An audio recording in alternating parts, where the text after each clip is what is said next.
Another tip to get great engagement is to once every 2 months post that you're going to kick out. I'm going to kick out 500 people over the next couple.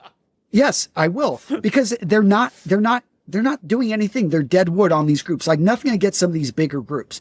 But when I see a group with over 100,000 people that has very low interaction, I'm like, get rid of those 100,000 and keep the 5,000 that are interacting. And it's going to be a much healthier group. If anyone that builds up an email list, we all know this because we got to pay for those emails. So that's one thing that Skool, I don't want, I don't think they're going to adjust it. But when you tell people you're going to kick them out for being inactive, guess what? A lot of people all of a sudden become inactive. But don't focus in on your inactive people. Take a step back. What we noticed is this interesting thing, that 1% of our people account for almost 50% of our engagement.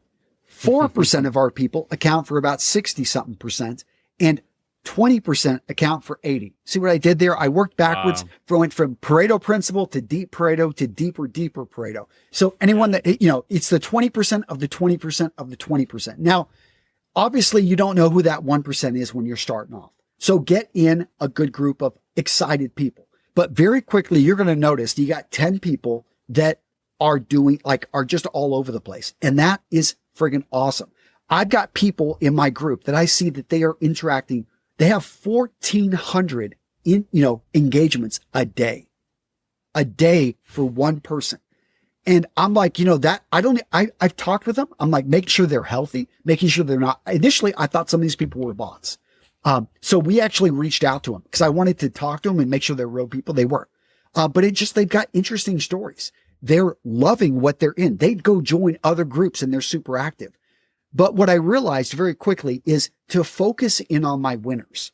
So if you've got a group of 25 people or 250 people, don't focus in on the 200 that aren't doing anything.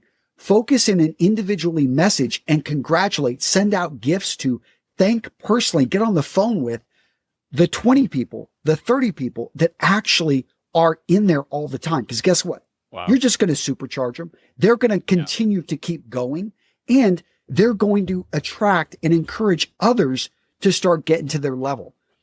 When I see somebody is starting to engage at 30, and again, what I love about Skool is I can go look at people and I can see how many times they've been engaging. If I see somebody is progressively starting to engage more, then we send out a personal message to them. My assistant helps me out with this. And we just thank them for being awesome. We ask them how the group's going. We treat them like a human being. We treat them with respect. And those people oftentimes grow into super engagers. And these super engagers, these feed the group. And that's why I think my engagement on my communities are so high, is we've built up these super engagers who all of a sudden lift the entire community.